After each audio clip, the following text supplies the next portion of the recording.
Now, where to begin?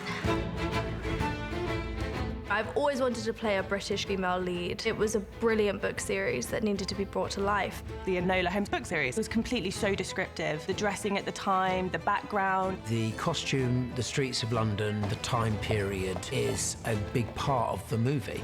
Enola goes on a journey that has been very well crafted by our makeup and costume department. Costume was such a fun part of this movie for Enola because it is a movie about a girl who's trying to figure out who she wants to be. And throughout that journey, she's trying on a lot of different identities. Look at you. You're in such a mess. The first dress she ends up in is kind of her casual look, something that her mother dresses her in, no corset, you know, very loose fitting. I wanted to start with a very particular look, almost homemade, and that wonderful feeling of liberation and freedom. I'll pay you £5 to swap clothes with me. In order to escape from the house, she dresses up in Sherlock's childhood clothes. You're not a boy at all. So she goes in as this boy, and she comes out from those curtains as a young woman, corseted, very much in the shape of the 1880s. Why are you dressed like a powder puff? She starts to identify who she is as a person and what she likes on her body, which is definitely a coming-of-age story in itself. You see by the nature of the clothing what society was like. Everything was very wrapped up and uniform and straight, and things were a particular way, and they look magnificent. But they are very restrictive when you're wearing these things. And I feel like that was a reflection of society.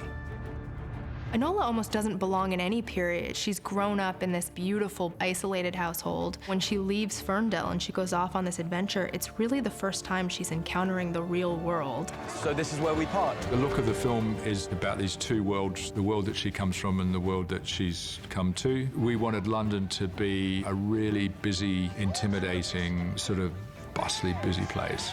There's this colour palette in the film that informed pretty much everything we did. Enola's mother and Enola, whenever you see them, you tend to see them surrounded by soft greens and blues and naturalistic forms. Everything's sort of soft and curving. If you contrast that with London, and where we see Sherlock or Mycroft, where it's very strong reds and browns and hard lines. Come on, Sherlock! The guiding principle for the look of the film was always make it real, but make it eccentric. Make it something that we want to pay attention to.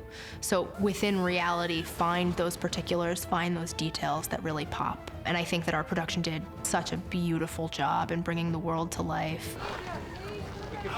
It's not only the locations and props and the accessories, it's the costumes. It is the world that we create. There's so many people involved in order to make it feel like that. I'm never more taken aback than when I walk onto a new location and see the world that we're living in.